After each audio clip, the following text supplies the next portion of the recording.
Hi friends, നമ്മുടെ പ്രധാനപ്പെട്ട രണ്ട് സ്റ്റോക്ക് എക്സ്ചേഞ്ചുകളായിട്ടുള്ള NSEയിലും അതുപോലെ BSEയിലും ധാരാളം സ്റ്റോക്കുകൾ ലിസ്റ്റ് ചെയ്യപ്പെട്ടിട്ടുണ്ട്. നമുക്കറിയാം NSEയിൽ ഏകദേശം ഈ വർഷം ജനുവരി വരെയുള്ള ഒരു ഡാറ്റ വെച്ച് നോക്കുകയാണെങ്കിൽ 2266 കമ്പനികൾ ലിസ്റ്റ് ചെയ്യപ്പെട്ടിട്ടുണ്ട്.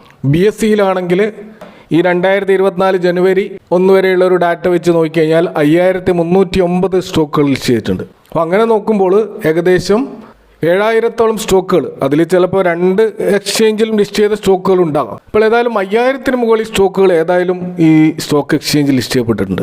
കൂടാതെ ഓരോ മാസവും പുതിയ IPOകളും SME IPOകളുമായി ധാരാളം സ്റ്റോക്കുകൾ മാർക്കറ്റിലേക്ക് ലിസ്റ്റ് ചെയ്യപ്പെട്ടുകൊണ്ടേ ഇരിക്കുകയും ചെയ്യുന്നു. അപ്പോൾ ഈ ആയിരക്കണക്കിന് സ്റ്റോക്കുകളിൽ കോടിക്കണക്കിന് ഷെയർസുകളാണ് ട്രേഡ് ചെയ്യപ്പെടുന്നത്.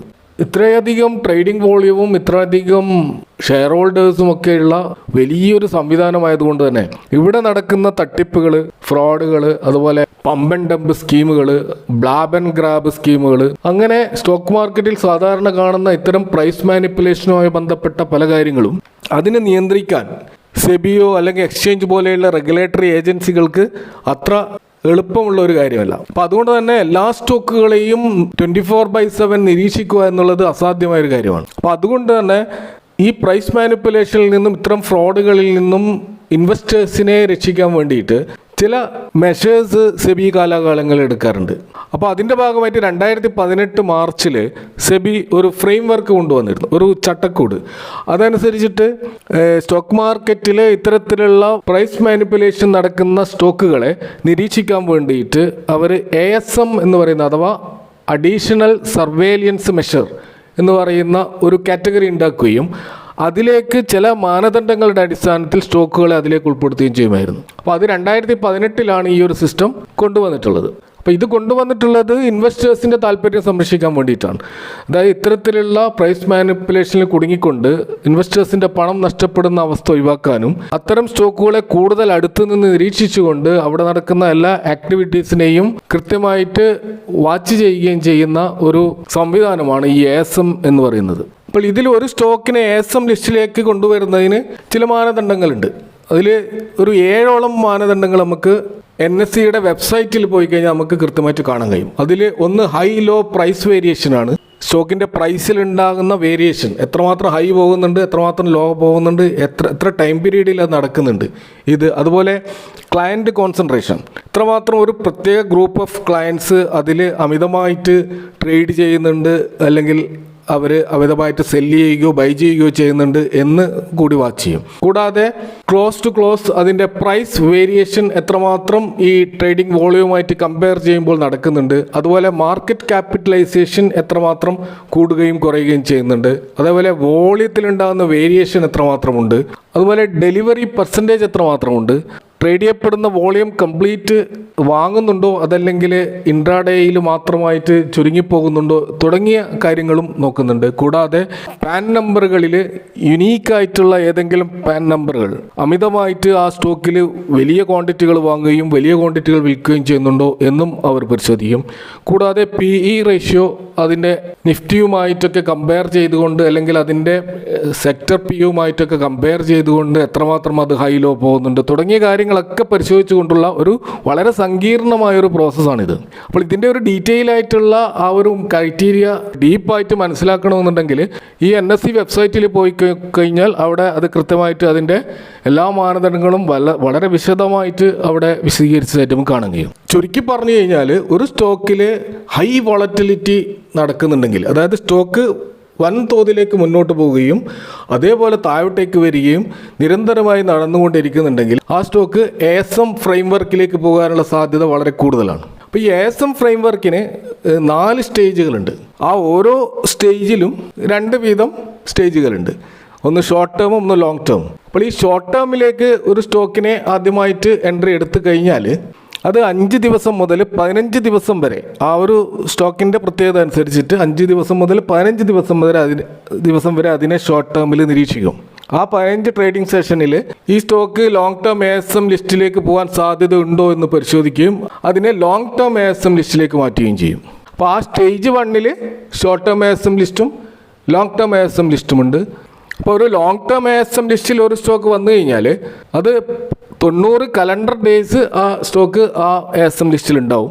എന്നിട്ട് അവിടെ നിന്ന് പിന്നീട് വീണ്ടും അത്തരം മാനദണ്ഡങ്ങൾ വീണ്ടും പരിശോധിച്ചുകൊണ്ട് അടുത്ത സ്റ്റേജ് ആയിട്ടുള്ള സ്റ്റേജ് 2ലേക്ക്, പിന്നെ സ്റ്റേജ് 3ലേക്ക്, പിന്നെ സ്റ്റേജ് 4ലേക്കൊക്കെ ഇങ്ങനെ ഈ സ്റ്റോക്കുകൾ മാറ്റപ്പെടും. അപ്പോൾ ഇങ്ങനെ ഓരോ സ്റ്റേജിലേക്ക് പോകുമ്പോഴും ആ സ്റ്റോക്കിൽ ചില ആക്ഷൻസും എടുക്കും. അത്തരം ആക്ഷനുകൾ പ്രധാനമായിട്ടുള്ളത് ഇതിന് ട്രേഡിംഗ് മാർജിൻസ്, ഇൻവെസ്റ്റർ അവരുടെ പൈസ പൂർണ്ണമായിട്ടും അതിൽ ഉപയോഗിക്കേണ്ടി വരും. അല്ലാണ്ട് ബ്രോക്കേഴ്സിൻ്റെ മാർജിനും അത്തരം കാര്യങ്ങളൊന്നും അതിൽ യൂസ് ചെയ്യാൻ കഴിയില്ല. അങ്ങനെ ഒരു നിബന്ധന അവിടെ വെക്കും. കൂടാതെ പ്രൈസ് ബാൻഡ് മാറ്റിക്കൊണ്ടിരിക്കും. നമുക്കറിയാം ഈ സ്റ്റോക്കിന് അപ്പർ സർക്യൂട്ട് പോകുന്നതിനും ലോവർ സർക്യൂട്ട് പോകുന്നതിനും ഇപ്പോൾ 20% ആണ് സാധാരണ ലെവലിൽ ഉണ്ടാകുക. അവിടെ നിന്ന് അടുത്ത സ്റ്റേജിലേക്ക് പോയി കഴിഞ്ഞാൽ അത് 10% ആയിട്ട് ചുരുങ്ങും. അതായത് 10% സ്റ്റോക്കിൽ മൂവ് നടന്നു കഴിഞ്ഞാൽ അത് അപ്പർ സർക്യൂട്ടിലേക്കും 10% താഴോട്ട് പോയി കഴിഞ്ഞാൽ ലോവർ സർക്യൂട്ടും അടിച്ചുകൊണ്ട് സ്റ്റോക്കിൽ പിന്നെ ട്രേഡ് ചെയ്യപ്പെടാൻ പറ്റാത്ത അവസ്ഥ ഉണ്ടാവും. അത് അടുത്ത ഘട്ടത്തിൽ മൂന്നാമത്തെ സ്റ്റേജിലാണെങ്കിൽ അത് പിന്നീട് 5%ഉം പിന്നീട് അത് 2%ഉം ഒക്കെ ആയിട്ട് ഇങ്ങനെ അത് ആക്ഷൻസ് അവിടെ എടുക്കപ്പെടും. അതേപോലെ ഈ മാർജിനുള്ള റെസ്ട്രിക്ഷൻസും അതുപോലെ ട്രേഡ് ചെയ്യാനുള്ള റെസ്ട്രിക്ഷൻസും ഒക്കെ ആ സ്റ്റോക്കിലേക്ക് വരും. അപ്പോൾ ഇങ്ങനെ ഈ 90 കലണ്ടർ ഡേയ്സിൽ ഈ സ്റ്റോക്കിനെ നിരീക്ഷിച്ചുകൊണ്ട് ആ സ്റ്റോക്കിൽ അത്തരത്തിലുള്ള മാനദണ്ഡങ്ങൾ കുറഞ്ഞു വരികയാണെന്നും ഈ സ്റ്റോക്ക് ലോങ് ടേം ASM ലിസ്റ്റിൽ നിന്ന് പുറത്തു കിടക്കാനുള്ള സാധ്യതകളിലേക്ക് വരികയാണെന്നും കണ്ടു കഴിഞ്ഞാൽ അതിനെ പിന്നീട് ആ സ്റ്റേജിൽ നിന്ന് പുറത്തു കൊണ്ടുവന്ന് നോർമൽ ഒരു സ്റ്റോക്ക് ആക്കിയിട്ട് അതിനെ മാറ്റുകയും ചെയ്യും. അപ്പോൾ ഇതാണ് ഈ ഒരു പ്രോസസ്സ്. ഇപ്പോൾ ഈ ഒരു പ്രോസസ്സ് ഈ 2018 മാർച്ചിൽ സെബി നിലവിൽ കൊണ്ടുവരുന്ന സമയത്ത് പബ്ലിക് സെക്ടർ എന്റർപ്രൈസസിനെയും പബ്ലിക് സെക്ടർ ബാങ്കുകളെയും ഈ ഒരു മാനദണ്ഡത്തിൽ നിന്ന് ഒഴിവാക്കിയിരുന്നു. എന്നാൽ ഇപ്പോൾ ഒരു സുപ്രധാനമായ തീരുമാനം സെബി എടുത്തിരിക്കുകയാണ്. സെപ്റ്റംബർ 20 നടന്ന സെബിയുടെയും എക്സ്ചേഞ്ചിൻ്റെയും ജോയിൻറ്റ് മീറ്റിങ്ങിൽ അവർ ഈ ഒരു സർവേലിയൻസ് മെഷറിനെ ഒന്ന് അമെൻഡ് ചെയ്യാൻ തീരുമാനിച്ചിരിക്കുകയാണ്. ആ അമെൻഡ്മെൻറ്റിൻ്റെ ഭാഗമായിട്ട് പബ്ലിക് സെക്ടർ അണ്ടർടേക്കിംഗ് കമ്പനികളെ ഇതിൽ ഉൾപ്പെടുത്താൻ തീരുമാനിച്ചിരിക്കുകയാണ്. അപ്പോൾ ഈ ഒരു തീരുമാനം അമെൻഡ് ചെയ്തുകൊണ്ട് സെപ്റ്റംബർ 23 മുതൽ നിലവിൽ വരാൻ പോവുകയാണ്. എന്നാൽ മറ്റ് കണ്ടീഷൻസൊക്കെ ഇവിടെ പറഞ്ഞിട്ടുള്ള മറ്റ് സ്റ്റേജ് 1 സ്റ്റേജ് 2 പോലെയുള്ള അതിലുണ്ടാകാനുള്ള ഓരോ മാനദണ്ഡങ്ങളുടെയും മറ്റ് കണ്ടീഷൻസ് യാതൊരു ചേഞ്ചസും ഇല്ല. ഇവിടെ ആകെ വന്ന ചേഞ്ച് എന്ന് പറയുന്നത് PSU കമ്പനികളെ ഇതിൽ ഉൾപ്പെടുത്താൻ തീരുമാനിച്ചു എന്നുള്ളതാണ്. അപ്പോൾ അത്തരത്തിൽ നമുക്കിന്ന് ചില PSU സ്റ്റോക്കുകളെ ഈ ഒരു സർവൈലൻസ് മെഷർ അല്ലെങ്കിൽ ASM ലിസ്റ്റിൽ നമുക്ക് കാണാൻ കഴിയും. ആ സ്റ്റോക്കുകൾ ഏതൊക്കെയാണെന്ന് നോക്കാം. R4iലേക്ക് എല്ലാവർക്കും ഒരിക്കൽ കൂടി സ്വാഗതം. അപ്പോൾ NSE വെബ്സൈറ്റിൽ ASMൻ്റെ ലിസ്റ്റ് പ്രസിദ്ധീകരിച്ചതായി കാണാം. ആ ലിസ്റ്റിൽ ധാരാളം നോൺ PSU സ്റ്റോക്കുകൾ ഓൾറെഡി ഉണ്ട്. പല അറിയപ്പെടുന്ന സ്റ്റോക്കുകൾ നമുക്ക് അതിൽ കാണാൻ കഴിയും. അപ്പോൾ ഇതിൽ നമുക്ക് കാണാൻ കഴിയും 23-ാം നമ്പറായിട്ട് നമുക്ക് അവിടെ കൊച്ചിൻ ഷിപ്പ്യാർഡ് ഈ ഒരു ലിസ്റ്റിൽ വന്നിരിക്കുകയാണ്. അത് ലോങ് ടേം ASM ലിസ്റ്റ് 4ലാണ് അത് നമുക്ക് കാണാൻ കഴിയുക. ഹഡ്കോ ഈ ലിസ്റ്റിൽ കാണാൻ കഴിയും. അത് ലോങ് ടേം ASM സ്റ്റേജ് 1ലാണ് കാണാൻ കഴിയുക. അതുപോലെ IFCI long term ASM list 1ൽ നമുക്ക് കാണാൻ കഴിയും. അതുപോലെ ഇരേഡ അത് ലോങ് ടേം ASM ലിസ്റ്റ് 1ൽ നമുക്ക് കാണാൻ കഴിയും. അതുപോലെ NBCC എന്ന് പറയുന്ന സ്റ്റോക്കും നമുക്ക് long term ASM list stage 1ൽ കാണാൻ കഴിയും. അതുപോലെ ഓയിൽ ഇന്ത്യ നമുക്ക് ഈ ലിസ്റ്റിൽ കാണാൻ കഴിയും, സ്റ്റേജ് 1ലാണ്.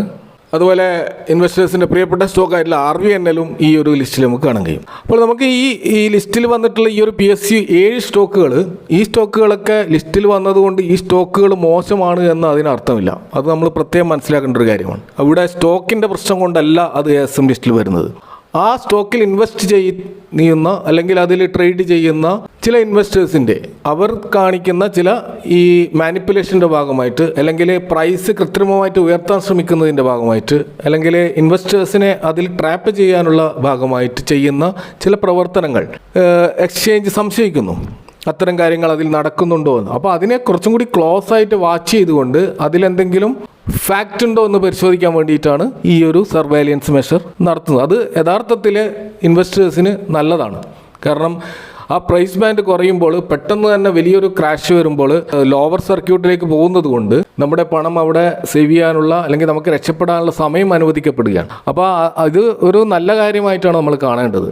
അപ്പോൾ അതുകൊണ്ട് തന്നെ നമുക്ക് ഇത്തരം സർവൈലൻസ് മെഷറിൽ വന്നതുകൊണ്ട് ഏതെങ്കിലും സ്റ്റോക്കിൽ അതിൻ്റെ പ്രൈസിൽ എന്തെങ്കിലും പ്രശ്നങ്ങൾ ഉണ്ടാവണമെന്നില്ല. കാരണം പക്ഷേ നമ്മളൊരു കോഷ്യസ് ആയിട്ട് റിസ്ക് ഫാക്ടർ കുറച്ച് കൂടുന്നുണ്ട് എന്ന് കരുതി ആ സ്റ്റോക്കിൻ്റെ പ്രൈസിൽ എന്തെങ്കിലും വലിയ മാറ്റങ്ങൾ ഉണ്ടാവില്ല എന്ന് നമുക്ക് ഇന്നത്തെ ഈ ഓരോ സ്റ്റോക്കുകളുടെ ഉദാഹരണം എടുത്ത് നമുക്ക് മനസ്സിലാക്കാൻ കഴിയും. ഇപ്പോൾ ഉദാഹരണത്തിന് ഇപ്പോൾ NBCC അത് 1.62% അപ്വേർഡ് പോയിട്ടാണ് ക്ലോസ് ചെയ്തിട്ടുള്ളത്. ഇപ്പോൾ അവിടെ ഈ ഒരു ASM ലിസ്റ്റിൽ വന്നതുകൊണ്ട് ആ സ്റ്റോക്കിൽ വലിയൊരു ക്രാഷ് ഒന്നും വന്നിട്ടില്ല എന്ന് മനസ്സിലാക്കാൻ കഴിയും.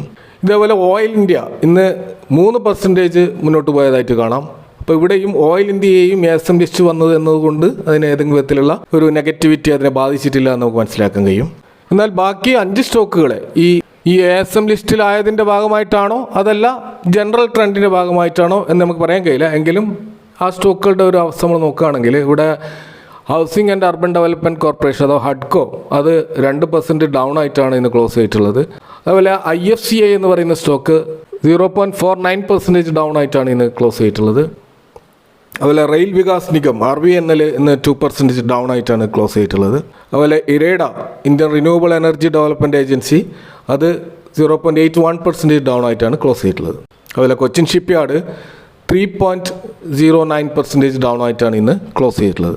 അപ്പോൾ ഇതൊക്കെയാണ് ഈ ഒരു ASM ലിസ്റ്റുമായി ബന്ധപ്പെട്ടിട്ടുള്ള കാര്യങ്ങൾ നിങ്ങളുമായിട്ട് പങ്കുവെക്കാനുള്ളത്. അപ്പോൾ നിങ്ങളുടെ സംശയങ്ങൾ കമൻറ്റ് ബോക്സിൽ അറിയിക്കുക.